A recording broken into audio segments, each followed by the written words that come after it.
o significado muito profundo em dar a César e dar a Deus. Está muito profundo aí, porque eu não vi ensinar dessa forma ainda. E não é sobre teologia da prosperidade, tá? Dar para receber, não é nada disso. É sobre o coração. É o simbolismo da imagem de César. É uma moeda antiga. Eu não sei se você vai conseguir ler, tá escrito, tem uma inscrição aí. César, Caesar, né? Tá escrito aí no lado esquerdo. É uma moeda antiga simbolizando o simbolismo da imagem de César na moeda. Nos levará a refletir sobre a imagem de Deus em nós e o que devemos dar a Deus e o que devemos dar a César. Marcos capítulo 12, do verso 13 a 17. Marcos capítulo 12, verso 13 a 17. Vamos ler, eu coloquei aqui, eu não sei se está legal aí para você, mas você pode também abrir sua Bíblia. Diz assim a partir do verso 13: Mais tarde, os líderes enviaram alguns fariseus e membros do partido de Herodes com o objetivo de levar Jesus a dizer algo que desse motivo para o prenderem. Disseram: Mestre, sabemos que o Senhor é honesto, é imparcial, não demonstra favoritismo, ensina o caminho de Deus de acordo com a verdade. Agora diga-nos, é certo pagar impostos a César ou não? Devemos pagar ou não? Jesus percebeu a hipocrisia deles e disse: Por que vocês tentam me apanhar numa armadilha? Mostrem-me uma moeda de prata e eu lhes direi. Quando lhe deram a moeda, ele disse: De quem são a imagem e o título nela gravados? De César, responderam. Então Jesus disse: Deem a César o que pertence a César e deem a Deus o que pertence a Deus, disse ele. E aí a sua resposta os deixou muito admirados. Há um grande simbolismo na imagem de César. Eita! Época de dezembro, né? Há um grande simbolismo. Coitado dos animais, né? Coitado, a minha gata fica doidinha lá. Mas há um grande simbolismo na imagem de alguém. Tanto que nessa semana, não sei se você acompanhou, quem lembra desse episódio aqui? Quem não sabe o que significa essa imagem aqui? Eu não sabia até ontem. Não sabia até ontem, né? Alguém aí inocente que não sabe? Não sabe essa? Não sabe também não? Tá vendo? Essa pessoa não tem rede social. Essa mulher aí se chama Jennifer. A Jennifer estava num voo muito tranquila. A Jennifer é uma mulher muito calma, né? E aí existia uma criança que queria sentar no lugar dela no voo. Descobriu isso hoje? Uma criança queria sentar no lugar da Jennifer e começou a fazer pirraça, né? Uma nova geração pirracenta. E aí a mãe ficou revoltada. Por que ela não cedeu o lugar na janela do avião para a criança? E a criança fazendo birra. Aí alguém filmou. Enquanto a mãe falava brava e dizendo: essa mulher não tem empatia com a criança, a Jennifer tá nem aí. Aí a Jennifer olha com aquela cara ali, ó, e fala algumas palavras e põe o fone de novo e como se não tivesse nada acontecendo. Jennifer viralizou, ela tinha 1.000 e poucos seguidores. Ontem ela estava com 2,2 milhões de seguidores. Meu Deus. Tá? Tá fazendo propaganda a primeira foi da Magalu. Magalu. Toda sem jeitão para falar, né? Sem jeitão para falar, mas tá ganhando um dinheiro, né? De injustiçada moralmente, né? Tá ganhando um dinheiro. A Magalu tá usando a imagem da Jennifer. Olha como que a importância da imagem de alguém para comunicar uma mensagem, né? Jennifer também está fazendo propaganda para um grupo de pagode, né? Aí ela começa a tocar uma música de pagode, ela fala assim: o melhor grupo de pagode para você que não ficar estressado, né? Para desestressar. E aí ela ficou marcada como aquela que não é estressada, que não perde a linha, aquela que é calma. Tipo a Juliana, assim, parece que é calma, né? A Juliana parece que é calma, né? Esses quietinhos, né? Só Wagner e Lu sabe, né? Então a Jennifer tem uma imagem e a moeda romana tem a imagem de César. Imagem fala muito alto, não é? No verso 13 que a gente leu, os líderes enviaram, os líderes estavam bravos com Jesus, porque Jesus entrou no templo, quebrou tudo, não queria comércio no templo, derrubou as moedas de câmbio e fez um estrago total. Os líderes questionando a autoridade de Jesus, envia esse grupo de fariseus e membros de partido de Herodes, com o objetivo de acabar com Jesus. Os fariseus eram patriotas, eles odiavam Roma, eles eram legalistas, além da lei de Moisés com 613 preceitos, eles criaram mais de 3.000, ou seja, patriotas que resolvem com cada vez mais rigor de lei, tá? E os herodianos já não eram patriotas assim. Os fariseus não gostavam dos herodianos. Por quê? Os herodianos eram do partido de Herodes, que era um judeu nomeado por César. Então, assim, estava dando poder, então tudo bem, deixa Roma para lá, a gente está no poder também aqui. Eles só tinham uma certa insatisfação com Pilatos, que era o governador. Que eles não queriam muita interferência de Pilatos, mas estava tudo bem. Então, os fariseus ficavam irados com eles, por causa disso, que os fariseus queriam acabar com o Império Romano e Israel é autônomo e independente. Juntaram os dois fizeram o pacto para quebrar com Jesus. Agora nós vamos arrebentar com Jesus. Dois grupos rivais queriam criar uma armadilha para Jesus e disseram: mestre, o senhor é honesto, o senhor é imparcial. E de fato Jesus, ele era um rabino que os outros rabinos fariseus não gostavam muito dele, porque ele não tinha, ele tinha sua vida própria, o seu ensino próprio, não demonstra favoritismo, ensina o caminho de Deus de acordo com a verdade. Agora diga-nos, é certo pagar impostos a César ou não? Tinha um povo ouvindo isso também, né? Aí citaram o imperador, usaram a imagem do imperador, César, e o César surgiu de Júlio César. O primeiro, se eu não me engano, é o primeiro imperador que tinha um sobrenome César. Ele foi assassinado, depois os demais imperadores passaram a usar o título de César como um sinal de autoridade, como um título de autoridade suprema e divindade, de maior autoridade na terra. Então, na estratégia dos herodianos e dos fariseus, era o seguinte: se Jesus respondesse, falasse simplesmente assim, não, tem que pagar impostos a César, o povo ia ficar irado, porque o povo odiava pagar imposto para Roma, né?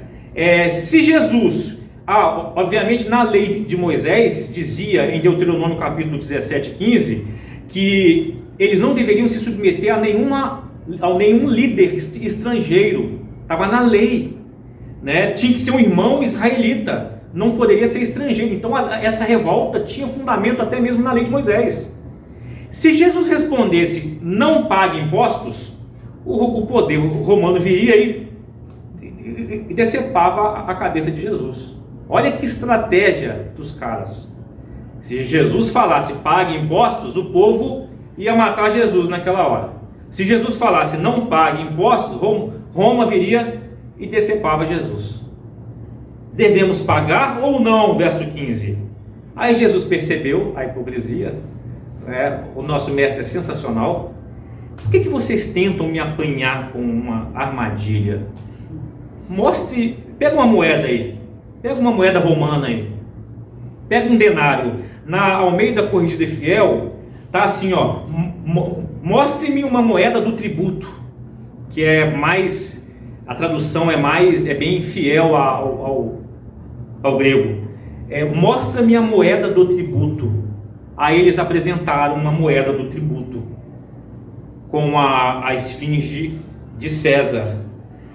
Aí quando lhe deram a moeda, o verso 16, aí ele pergunta: de quem são essa imagem e esse título que está aí? De quem são a imagem e o título? Eles respondem: de César. Imagem e inscrição, o título de César. César, o imperador em exercício, que era considerado uma autoridade divina. César exigia ser adorado como um deus. Deveria-se fazer sacrifícios de natureza religiosa a César. Não era só política, era religião também. Ele era a autoridade suprema para determinar a moralidade do império e as leis do império. De quem são? Imagem e título gravado na moeda. De César. Aí Jesus fala o seguinte, então deem a César o que pertence a César. Se é de César, deem a César o que pertence a César, e deem a Deus o que pertence a Deus. A sua resposta deixou muitos admirados. Calou a boca dos herodianos, fariseus, o povo curioso que estava ali. Quando Jesus disse, deem a César o que é de César, o que tem a imagem de César, o que tem a influência de César, Jesus está dizendo que o reino humano de César proporciona benefícios de um Estado. Então, devolva o que ele está te cobrando. O termo do grego de dar é entregar, é devolver o que é de direito dele. Porque em troca ele está trazendo uma certa estabilidade. Se você estudar o período interbíblico, onde há um silêncio de 400 anos de profecia, você vai ver que há uma preparação após a queda do Império Grego para uma paz romana, uma chamada Pax Romana. Segurança nas estradas, segurança nas navegações, ordem militar nos povos conquistados, para promover uma certa estabilidade. Jesus reconheceu então o reinado temporal e limitado do Estado, do César, do governante. Porém, Jesus afirmou também, deem a Deus o que pertence a Deus. Isso aqui que eu acho muito interessante. Que as pessoas entendem quando Jesus fala, dê a César o que é de César, então pague a César o dinheiro, retribua, devolva. Mas quando as pessoas leem, deem a Deus o que pertence a Deus, as pessoas interpretam como louvar a Deus, cantar, fazer teatro, dançar, orar, mas é mais profundo do que a gente pensa. Jesus está destacando a nossa interação de retribuição, de contribuição e devolução que não se restringe só ao Estado. Nesse contexto aqui, ele não está falando em cantar, estudar as Escrituras, ir a culto. Jesus está falando, deem a César o que é de César e deem a Deus o que é de Deus. Jesus está falando, sabe de quê? De dinheiro também. É aí que entra no momento que para mim é desconfortável, que eu não gosto de falar. Porém, Jesus, ele falou. Se a gente for respeitar o contexto, a tradição, as ordenanças, Jesus está falando, dê a César o que é de César, tem a esfinge dele. Para o Estado, vocês pagam impostos, aplicando para nós. Para o banco, a gente paga os juros. Para as corretoras de investimento, a gente paga as taxas. Dê a César o que é de César. Para o reino de Deus, que utiliza recursos desse mundo, não seria glória, glória, aleluia, amém. Agora vamos entender num contexto agora, eu vou explicar o porquê que o Senhor está falando de dê também moeda. Havia o imposto do templo, que existia desde Êxodo capítulo 30, 11 a 16. Era um imposto de meio ciclo, e tinha um propósito de sustentar o tabernáculo e posteriormente o templo de Jerusalém.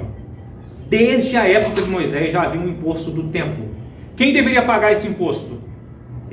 Na dúvida, Êxodo 30, verso 11 a 16. Quem deveria pagar é todos os homens de 20 anos para cima. E qual era a moeda? Meio ciclo de prata, que correspondia a meio shekel, 5,7 gramas de prata. Aqui não está falando de dízimo, aqui está falando de imposto do templo. E Jesus pagou esse imposto do templo. Mateus capítulo 17, 27, Pedro chegou e disse assim, estão perguntado se a gente paga o imposto do templo. E Jesus falou, e você falou o quê? Eu falei que o senhor paga. Aí Jesus falou assim, para não escandalizar essa galera, eu não preciso pagar. É Deus, né? Vá ao mar, lança o seu anzol, pega o primeiro peixe que subir. Quando você abrir a boca do peixe, vai encontrar uma moeda, paga o imposto por mim e por você. Uma moeda dava para pagar o imposto para 2 pessoas. Do templo, não é o de César. Entenderam, gente? Desde Moisés havia o imposto do templo. Quando apresentaram para Jesus perguntando sobre César, é para pagar a César, não tem nada a ver com o templo.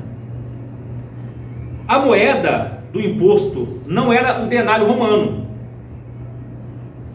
Então, quando Jesus fala assim, o que aparece de imagem e título é de César. Então deem o que é de César, mas deem a Deus o que é de Deus.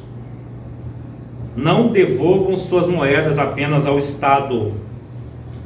Em outras palavras, devolvam também a parte que é cabível à manutenção do que Deus está fazendo dentro e no meio do Estado. É isso que Jesus está ensinando para aquela galera. Ou seja, o Estado promove benefícios temporais, mas Deus está derramando bênçãos eternas. Dentro do meio do Estado, ele tem um núcleo de promoção, adoração, restauração de pessoas e meditação da palavra, aonde desde Êxodo capítulo 30 diz que deveria ser mantido. O poder limitado do Estado cobra a devolução daquilo que contém a sua marca. O poder do Estado vai te cobrar. Não paga imposto para ver, não. Tem casa própria? Não paga o IPTU para ver, não. O poder do Estado vai te tomar. Pertence ao Estado. A sua casa pertence ao Estado. Se você não pagar IPTU, eles vão tomar a sua casa. O Estado promove benefícios temporais, mas o poder ilimitado do reino de Deus nos cobra a devolução daquilo que possui aspecto de reverência e de gratidão. É isso que Jesus está ensinando. Reverência e gratidão. No reino de Deus, irmãos, a contribuição tem um significado muito maior que valor do dinheiro. Eu vou explicar melhor por que tem um significado muito maior do que o valor do dinheiro. O imposto que pagava-se desde Moisés ao templo para promover as funcionalidades do tabernáculo e depois do templo, quando Jesus disse, deem a Deus o que pertence a Deus, a moeda que usavam para entregar no templo era diferente. Não tinha a esfinge de César. Essa moeda aqui é de 66 depois de Cristo. Essa moeda aqui foi que os judeus pegaram várias moedas com a esfinge de César e refizeram e colocaram simbolismos do templo e se rebelaram contra Roma. E foi a partir daí que Roma destruiu Jerusalém e destruiu o templo. Obviamente, Jesus já tinha citado que isso iria acontecer pela rebeldia deles. Mas vamos ver de onde que surgiu essa questão de devolver algo voluntário por gratidão e por simbolismo especial de salvação e de reconhecimento de quem Deus é. Vamos lá. Êxodo capítulo 30, do verso 11 até o 16. O Senhor disse a Moisés: toda vez que você fizer censo dos israelitas, cada homem que for contado pagará ao Senhor um resgate por si mesmo. Censo, contagem. Com isso, nenhuma praga ferirá o povo quando você o contar. Não é contagem para meio militar, é contagem específica para um propósito. O verso 13: cada pessoa contada entregará uma pequena quantidade de prata como oferta sagrada ao Senhor. O pagamento corresponderá a meio ciclo com base no ciclo padrão do santuário, equivalente a 12 gramas. Todos os homens de 20 anos para cima entregarão ao Senhor essa oferta sagrada. Quando entregarem ao Senhor a oferta para fazer expiação pela vida deles, os ricos não darão mais que a quantia especificada, e os pobres não darão menos. Verso 16, muito importante: receba o dinheiro de resgate dos israelitas e use-o para cuidar da tenda do encontro, que se tornou depois tabernáculo e templo. Será uma lembrança diante do Senhor em favor dos israelitas e fará a expiação pela vida deles. O que esse texto diz aí, irmãos? Quando fizeres o censo dos filhos de Israel, está direcionado à consagração do povo a Deus.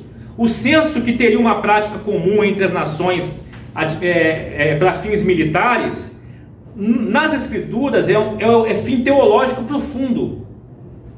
Um estudioso disse o seguinte: o censo em Israel sempre foi associado com a santidade do povo de Deus, e cada número contava não apenas uma pessoa, mas uma parte do povo que tinha um propósito santo diante de Deus. Um propósito santo diante de Deus. Qual é o propósito? Receba o dinheiro de resgate dos israelitas e use para cuidar da tenda do encontro. Será lembrança diante do Senhor em favor dos israelitas e fará expiação pela vida deles. Então o pagamento de meio ciclo era uma maneira de reconhecer a soberania de Deus sobre a vida do povo. Não era para pagar a salvação, mas era simbólico de reconhecimento da soberania de Deus sobre a vida do povo. O texto também fala o seguinte: para que não haja praga quando forem contados. O propósito de não haver praga é que está relacionado que o povo, como uma comunidade escolhida de Deus, estava sob sua proteção. Além de ser um simbolismo de redenção e de graça e de gratidão, tinha a ver com senso de proteção. Representava o momento em que o povo era contado e simbolicamente era um sinal que pertenciam a Deus. O povo que é contado que pertence a Deus. Um povo que foi, ao invés de ser eliminado da face da terra, Deus está concedendo graça e perdão. Então, o estipular uma devolução contributiva era simbolismo de gratidão, para não se esquecer do que Deus estava fazendo na vida deles. Bondade de Deus.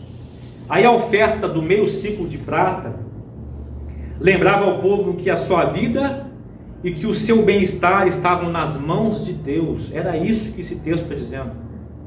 E não nas mãos do imperador. Dê a César o que é de César. Mas lembre bem, a vida de vocês não está na mão do imperador. Então deem a Deus o que é de Deus. É isso que Jesus está dizendo. O que implicações teológicas para a gente? Eu estou quase terminando. Necessidade de resgate. Êxodo 30 estava falando de necessidade de resgate. Os humanos precisam de salvação, de resgate, e só Deus pode fazer isso. Uma oferta simbólica apontava para uma realidade muito profunda. A humanidade está espiritualmente perdida e precisa de um resgate que é feito por Deus. Isso antecipava lá em Êxodo 30 a obra redentora de Jesus, que se entregaria como um resgate supremo. Era uma antecipação, era uma amostra que Jesus viria. A oferta de Êxodo 30, o imposto do templo, representava a santidade de Deus. O verso 12 ressalta a santidade de Deus, que não pode ser abordada com leviandade. Ser povo de Deus é algo sério. Ser povo de Deus não pode ser considerado com leviandade de qualquer jeito. Por isso que o Senhor faz uma exigência de um resgate sugestivo, para mostrar para eles a comunhão que Deus estava fazendo com eles e esperava deles um retorno simbólico. A humanidade então precisa ser redimida, porque Deus é santo. Ele tinha todo o direito de nos eliminar imediatamente e ele não fez. Packer escreve o seguinte: a santidade de Deus é um tema central das Escrituras, e o pagamento do meio ciclo é uma expressão dessa santidade que exige respeito e reverência.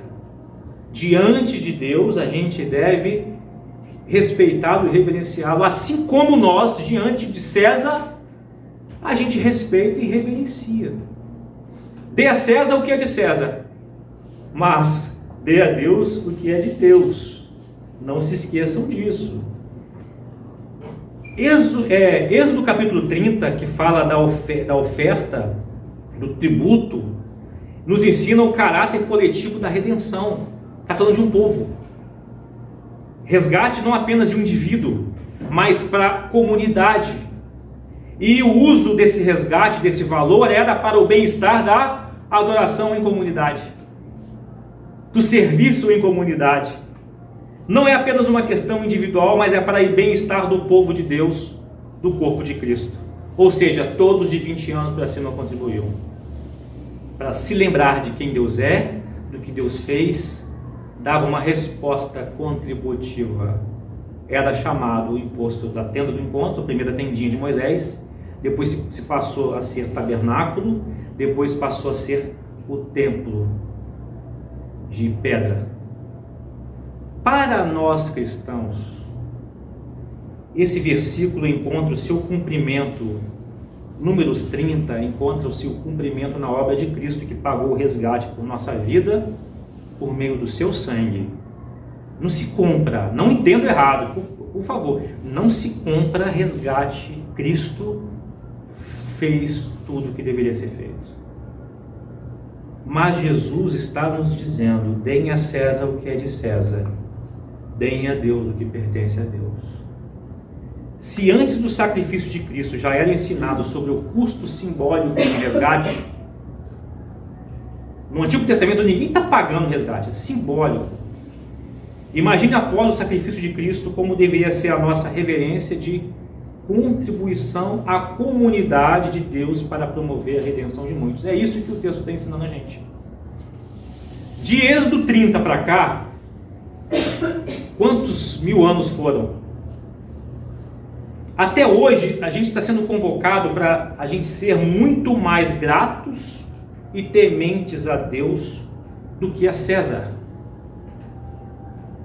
Isso é muito forte, irmãos. Ah, isso foi no passado? Não. Se você olhar o contexto evangélico, uma galera está se prostrando diante de César. Existem fotos na internet, as pessoas ajoelhadas diante de homens. Aí a pergunta para nós, quando o Senhor fala: deem a Deus o que é de Deus, deem a César o que pertence a César, e deem a Deus o que pertence a Deus, a pergunta para a gente pensar, para eu concluir: a quem o seu dinheiro tem servido mais?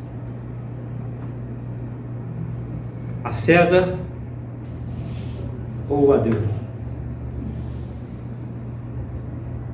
Uma pregação difícil de pregar. Se fosse para escolher, eu não escolheria pregar isso aqui não.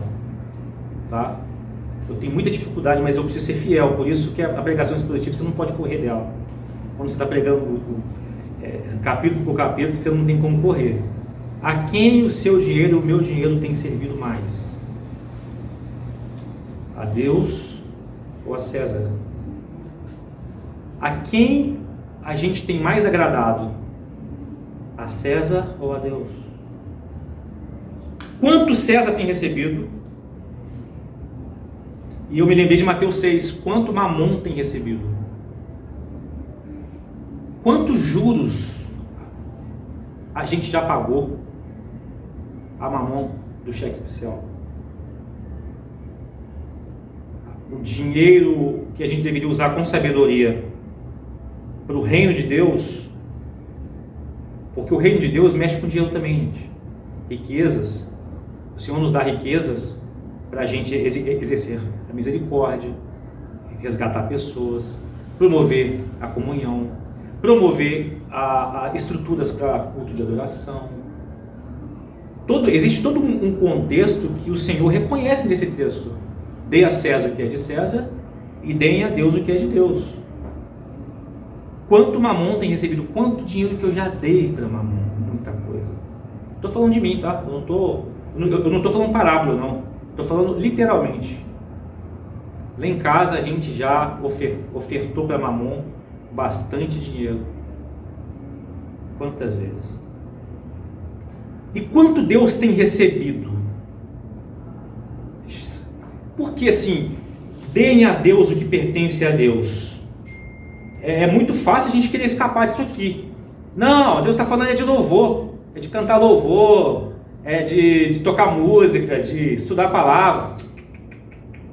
O contexto está falando de dinheiro, moeda. A de César você entrega a César, a de Deus tem outra esfinge. Os judeus, eles não usavam a mesma moeda. Lembra que eu falei na domingo retrasado que o templo era uma outra moeda? Não entrava no templo essa moeda aqui com a cara de César, nem a pau. Essa moeda aqui não entrava dentro do templo nem a pau. Eles trocavam, para entrar no templo as ofertas, tinha um câmbio.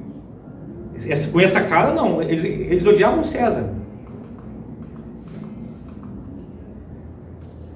O poder de César não é apenas político, mas também de natureza religiosa. Isso aqui é muito forte. O poder de César não é apenas político, mas também de natureza religiosa. César, os imperadores daquela época, exigiam adoração e matou muitos cristãos, porque não faziam sacrifícios a ele, ofertas a ele. Mas na questão de imposto, pague os impostos, porque César tem uma serventia. Romanos capítulo 13 deixa bem claro que esse tipo de autoridade é para trazer uma certa estabilidade, para punir aqueles que fazem maldade. Eles erram, não são perfeitos. Você que está insatisfeito com a política atual, cuidado, porque por mais que não funcione conforme você deveria, ainda traz uma certa estabilidade. Lembre-se que, eu me lembrei lá no Espírito Santo, quando a polícia militar fez greve. Lembra disso? O que aconteceu? A população saiu, destruiu as portas das lojas e levaram os eletrodomésticos. Dona de casa carregando TV zona no carrinho. Cidadã de bem carregando TV, porque a polícia estava em greve. Lá no Espírito Santo, os irmãos iam para o culto com arma, porque eles eram assaltados no caminho. Então, Deus ainda permite que haja um sistema de autoridade que a gente odeia pagar imposto, ainda dá para a gente ir sobrevivendo. Mas o poder de César não é apenas político, mas também de natureza religiosa, porque quantas pessoas estão adorando os políticos? Quantas pessoas? Quantas pessoas estão interessadas em dar para eles poder, riquezas, porque estão adorando como Deus? Aí eu me lembrei, sabe de quem? Quantas pessoas estão usando as suas riquezas, as suas ofertas para ofertar Mamon ao sistema financeiro e à política? E para Deus, o que tem ido? Deem a César o que é de César, mas dê a Deus o que é de Deus. A promoção do culto é desde o tempo de Moisés. Malaquias capítulo 1, verso 8, me fez lembrar o seguinte, ó. Deus falando para os sacerdotes: apresente esse tipo de oferta como essas a seu governador e veja se ele ficará satisfeito, se agradará de vocês, diz o Senhor dos Exércitos. Quando os sacerdotes estavam pegando o dízimo, e ao invés de sacrificar a melhor parte, eles ficavam com os melhores animais, e na hora do sacrifício sacrificavam os doentes, os cegos, os animais cegos, e não era para ser assim. Em outras palavras, o Estado pode não aceitar e não se agradar da mesma forma que a gente serve a Deus. Se o Estado não aceita, se o governador, se o príncipe não aceita, por que a gente serve a Deus dessa forma? Isso é pesado. Eu estou tomando aqui uma lavada aqui com a palavra, né? A palavra significa também nos lava, né?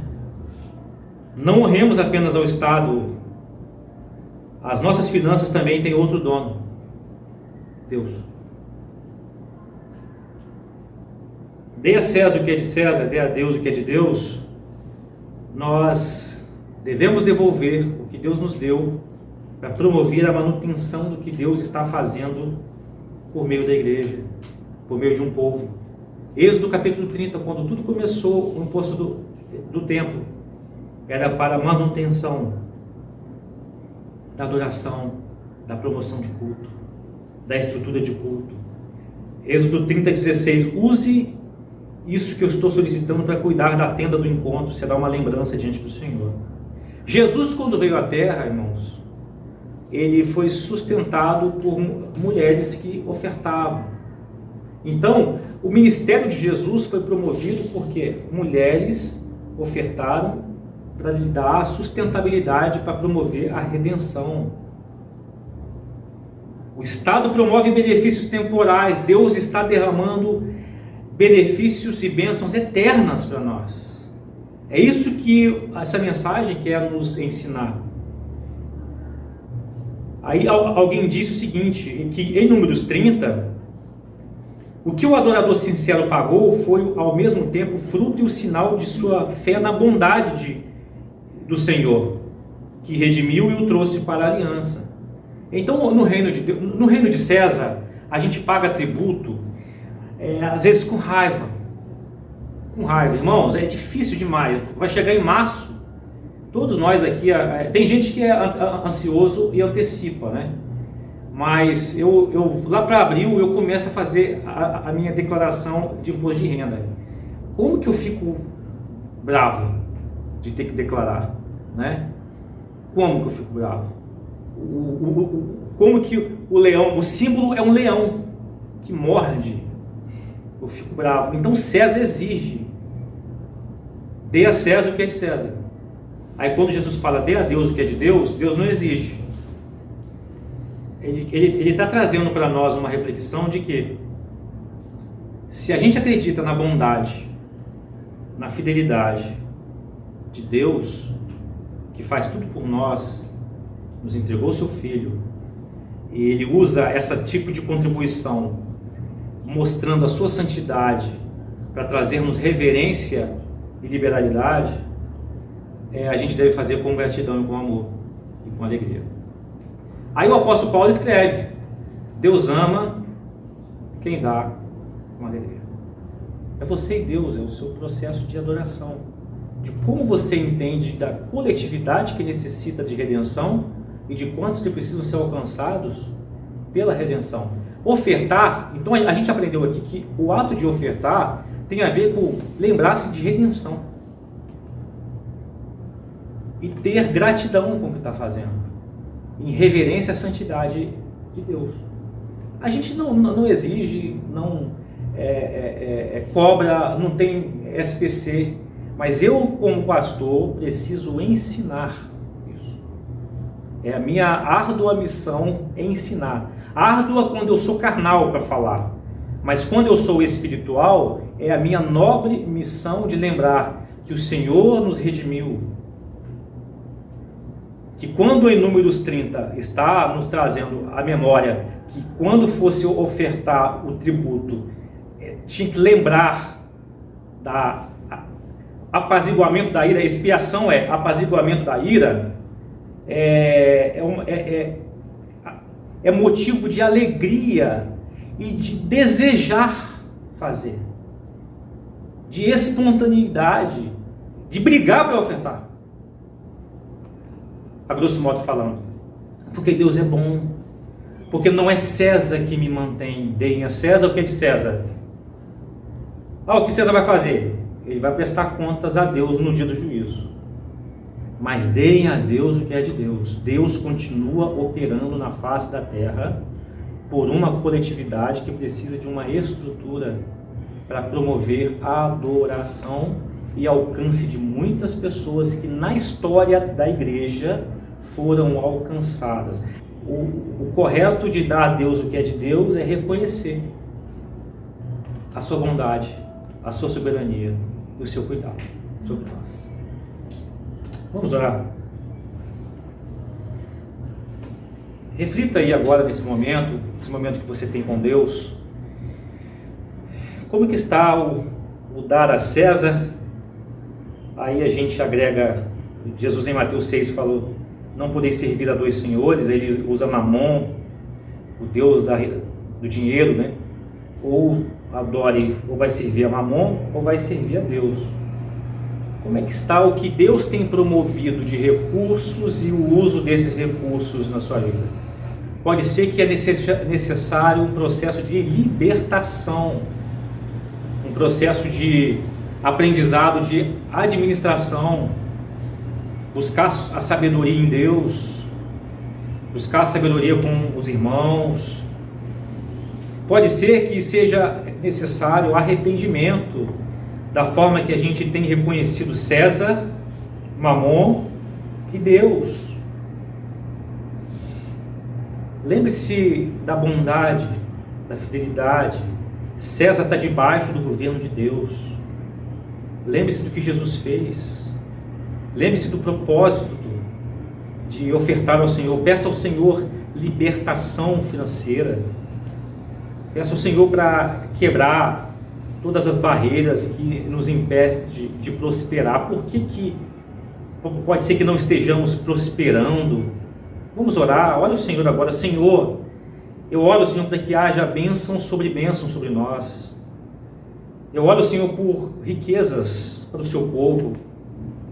Ó Deus, eu oro, Senhor, para que a gente tenha nosso coração cada vez mais convertido em compreender a redenção em Jesus, que o preço altíssimo foi pago pelo sangue de Deus. Mas eu oro, Senhor, para que o Senhor nos dê olhar, abra os olhos do nosso coração, do nosso sentimento, para que a gente olhe para a sua grande obra e, reconhecendo o que o Senhor fez, haja em nós liberalidade de coração para ofertar para a promoção do seu reino nessa terra, Senhor.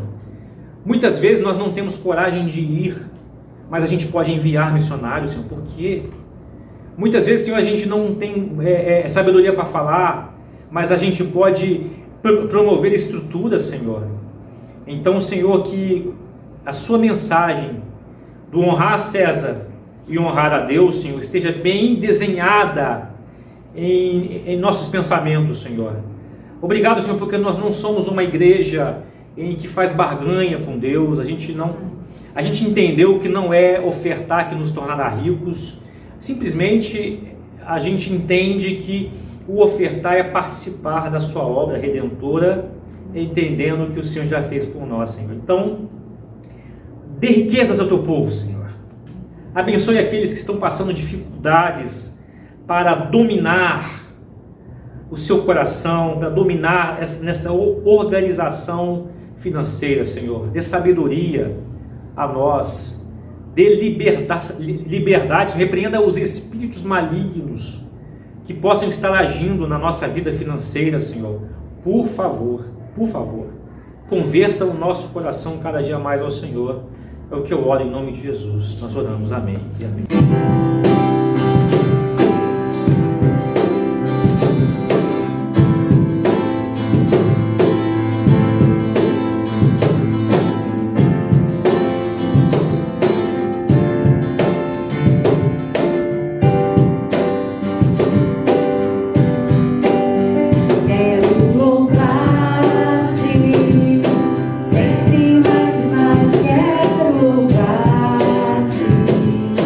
Sempre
conhecer, quero